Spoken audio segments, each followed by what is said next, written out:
আর এই মুহূর্তে আরো একটি বড় খবর, রাজ্যপাল ভাষণ দিলেন আজকে বাজেট অধিবেশনে।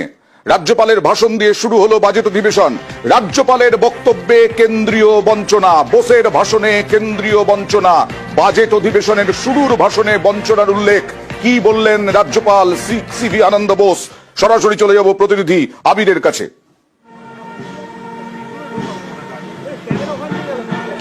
তোমাকে প্রথমে দেখিয়ে রাখি যে রাজ্যপালের ভাষণ শেষ হয়ে গিয়েছে, গভর্নর তিনি বেরিয়ে আসছেন মুখ্যমন্ত্রী এবং বিধানসভার অধ্যক্ষকে সঙ্গে নিয়ে।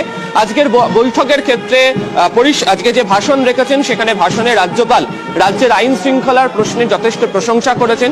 দ্বিতীয়ত 100 দিনের কাজ হোক বা আবাস বা বিভিন্ন ক্ষেত্রে কেন্দ্রীয় সরকার অর্থ না দিলেও রাজ্যের তরফ থেকে যে সেই অর্থ যথাযথভাবে দেওয়া হচ্ছে এবং রাজ্য যে কাজ করেছে, মানুষের পাশে দাঁড়িয়েছে, সেই প্রসঙ্গের কথা এদিনকে মনে করিয়ে দেওয়া হয়েছে। এবং যে গত শিল্প সম্মেলনে সেখানে রাজ্য সরকার শিল্প স্থাপনের ক্ষেত্রে কি গুরুত্বপূর্ণ ভূমিকা গ্রহণ করেছে, শিল্পের ক্ষেত্রে রাজ্য যে যথাযথভাবে উদ্যোগ নিয়েছে সেই প্রসঙ্গের কথাও এদিনকে বলতে শোনা গিয়েছে হচ্ছে রাজ্যপালকে। যদিও আজকে রাজ্যপাল যখন বক্তব্য পেশ করছিলেন তখন আইন শৃঙ্খলা ইস্যুতে প্রথমে বিরোধী দলের নেতা শুভেন্দু অধিকারী, পরবর্তী সময় অগ্নিমিত্রা পাল তারা বক্তব্য রাখার চেষ্টা করলেও রাজ্যপাল তিনি তার বক্তব্য পড়া থামাননি। প্রথমে বাংলাতে এবং পরে ইংরেজিতে তিনি তার যে বক্তব্য রাজ্য সম্পর্কে তার যে মতামত তিনি সেটা দিনকে পেশ করেছেন। একেবারে রাজ্যপালের ভাষণে শুরু